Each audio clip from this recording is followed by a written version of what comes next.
Oi, bom dia! A gente vai fazer pão de queijo.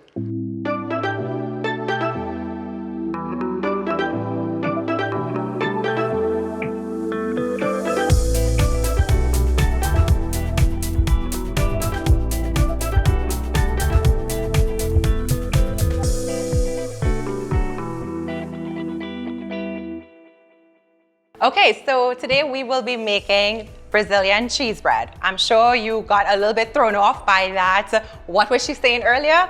I was speaking Brazilian Portuguese. So today we are going to be making a dish called pão de queijo, which translates into cheese bread. This was a very popular pastry back in Brazil. It is very popular. You kind of have it as like a snack or as a, when you go to the bakery, it's something that is very quick and you can pick this up. But what inspired me to actually prepare this is that it's very similar to what we call in Trinidad puffs. So it is that very light and airy consistency that you will fill, except with the pão de queijo, you don't fill it with like anything. All the ingredients are put together. So we're gonna start with a pan on the stove here, and similar sort of method of how you will prepare puffs, but a few change of ingredients, of course. So we're gonna have some milk. So this was a half a cup of whole milk. We're going to add to that some butter, 2 tablespoons of butter, followed by oil. I like the flavor of incorporating both oil as well as butter. So we're gonna use this here. And what we're going to do is we are going to melt the butter in and get the milk a bit warm, and the butter will start to melt. So we'll get this going and I'll explain the couple other ingredients that we have here. So traditional pão de queijo, they use a particular type of cheese from a city called Minas Gerais. We don't have that cheese here in Trinidad, so we will use what ingredients are available to us. So today I got a bit of inspiration about whatever we had in the kitchen. So we have some of our traditional Trinidadian cheese you can kind of find at most of your grocery stores. Mix that in with some cheddar as well as some feta cheese. So we have the cheese here. Now, a very important part of pão de queijo is the type of flour used. So traditionally in our puffs, we use white flour. Pão de queijo, what makes it completely unique is the fact that they use tapioca flour. So this is grind up tapioca flour here, that's how I will use. And then I do have some cassava flour as well to kind of help balance it out. Traditional pão de queijo will just use tapioca flour. I do know tapioca flour in Trinidad is a bit hard to come by. Bidawi and I had tried to experiment today with grinding it up, the tapioca pearls. So we will incorporate a bit of the cassava flour as well. As you can see, this is already it's pretty warm already. I'm gonna take off the stove on this. And the first thing we're going to do is add in the flours. So I'm going to slowly add in this tapioca flour. Now, tapioca, some persons do not like the consistency of it. It does have that very gooey consistency, but that's what makes this cheese bread so amazing. So we're going to mix this in here together. As you can see, the consistency is very much like that if we were to make puffs. So I actually have this pretty good here. That was 3/4 cups of tapioca flour. And I will add a touch of the cassava flour. So this we have here is 1/4 cup of cassava flour. Now with this tapioca flour here, in Trinidad we also call it sago. So it's what you could use to also make porridge as well. So you will find this very much in your local grocery. So I have this here and it's pretty much come together. Now the cassava has a very nutty smell.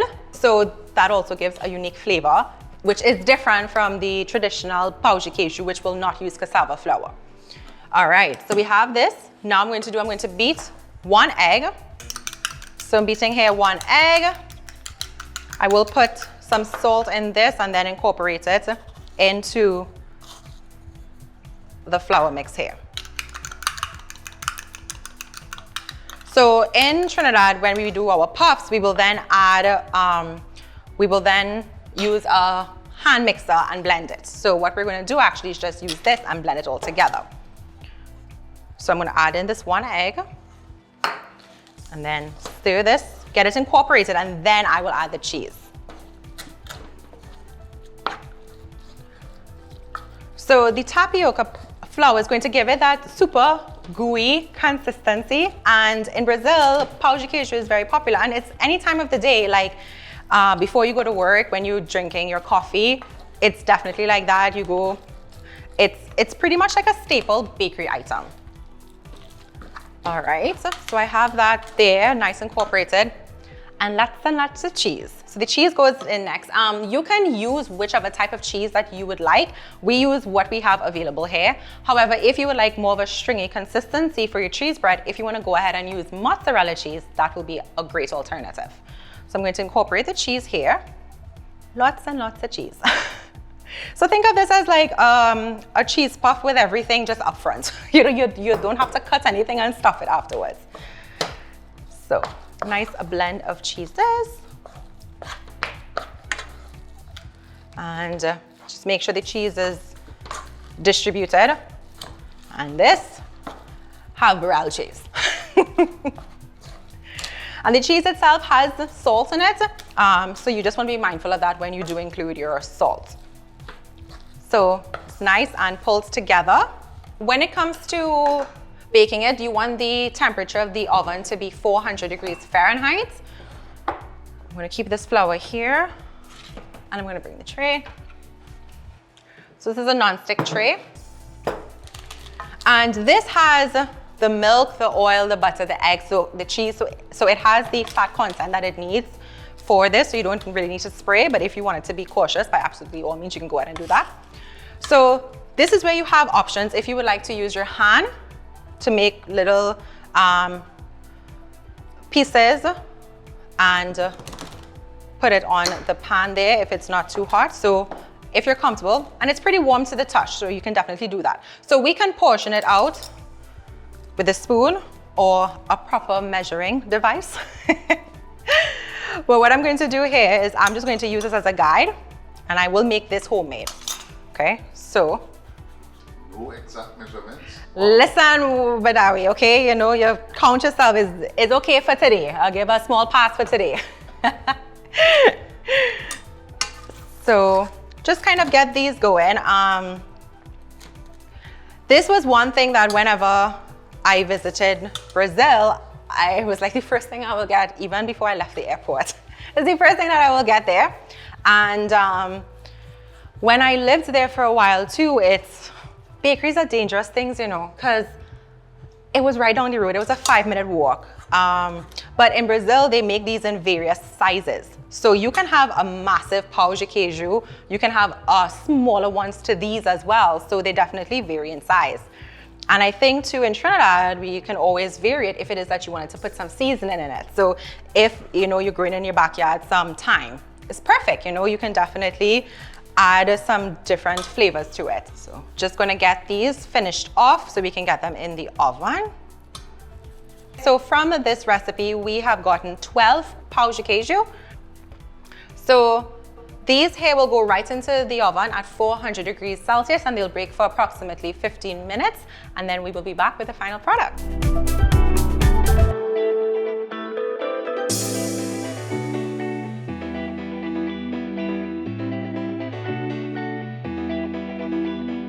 And our pão de queijos are ready.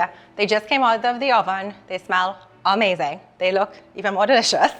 We just had to pair it with some coffee. So we actually brewed up some coffee, and we're gonna have that with our pão de queijo. And what I'm gonna do here, just so we can see the consistency of it. So these are hot and they have cheese. So I'm gonna try not to burn myself because it just came out of the oven, but it's going to be so ooey gooey. That is pão de queijo, and you can still see some of the feta cheese. It looks delicious, and it is going to, that kind of tapioca, how it's sticky, that's the best part. That is the best part. And the crunch of the cheese. Okay, so we're going to portion this out so Badawi and I could enjoy.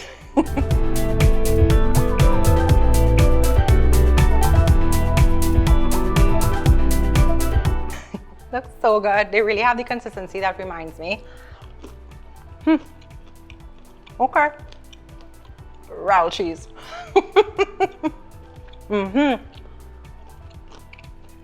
You hear that crunch through this mic? Have a good crunch to it. On the outside has that nice crunchy consistency. The flavor of the cassava is a really nice touch to it. The inside is very like gooey, like an ooey gooey consistency.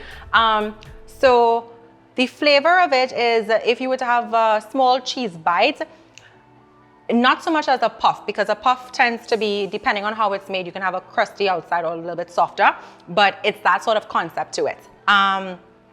It can be compared to, really and truly, won't even say so much of a scone either. It's unique, it's Brazilian. Would you say close to like a cone in terms of On the inside is definitely closer to a pone. Definitely, that is perfect. Yes, the inside is definitely of like a pone consistency because of that cassava flour, that tapioca starch. That is what that is. And but it's still very light, despite it having that similar pone consistency. It's still very light, and you can eat a couple of these too. So I hope you get a chance to go ahead and try this cheese bread recipe, pão de queijo. All of the information is going to be on the website. And until next time, obrigada.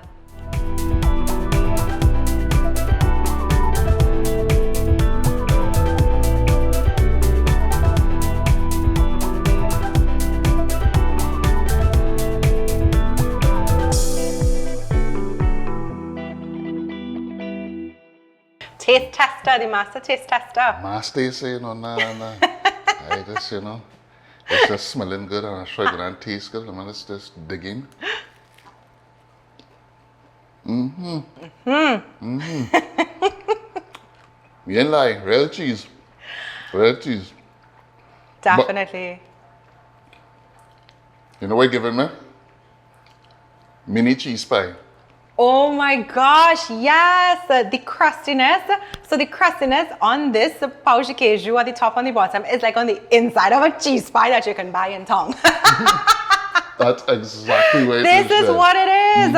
Oh, the crust. Oh, good mini stuff. cheese pie. Wow. Yeah. People need to try this one. Definitely.